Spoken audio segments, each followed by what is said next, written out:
Hi guys, welcome to our ASVS channel. ఈరోజైతే నేను మరో కొత్త వీడియోతో మీ ముందుకు వచ్చానండి.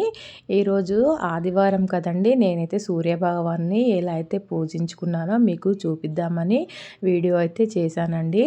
రోజు దీపారాధన చేస్తాం కదా, దీపారాధన చేసినట్టుగానే అన్ని ఫోటోలకు పువ్వులు పెట్టి తర్వాత సూర్యభగవానికి లోటస్లో ఇలా బియ్యం పోసి ప్రతిమనైతే ఉంచానండి. ఎందుకంటే నేను 7 ఆదివారాలు సూర్యభగవాన్ ఫోటో పెట్టి పూజిస్తానని చెప్పి సంకల్పం చేసుకున్నాను. అయితే నా దగ్గర ఫోటో లేదని చెప్పేసి ఈరోజైతే ఈ సూర్యభగవానునికి అష్టోత్తరాలు చదువుకుంటూ ఒక్కొక్క పుష్పాన్ని అయితే సమర్పించాను. సూర్యభగవానికి ఎరుపు రంగు అంటే ఇష్టం కదండి. ఎరుపు లోటస్లో సూర్యభగవాన్ ప్రతిమ పెట్టేసి ఎర్రటి పూలతో అష్టోత్తరం అయితే చదువుకున్నాను.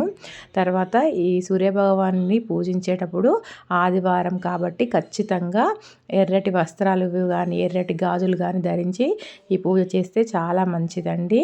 తర్వాత సూర్యభగవానికి ఇష్టము ఎరుపు కదా, అందుకోసమని దానిమ్మ పండుని కూడా నైవేద్యంగా అయితే పెట్టాను.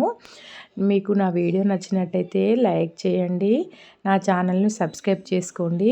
మీరు ఇచ్చే ఒక్క లైక్ వల్ల నాకు ఇలాంటి మరెన్నో వీడియోస్ చేయాలని చెప్పి అనిపిస్తుందండి. Bye friends.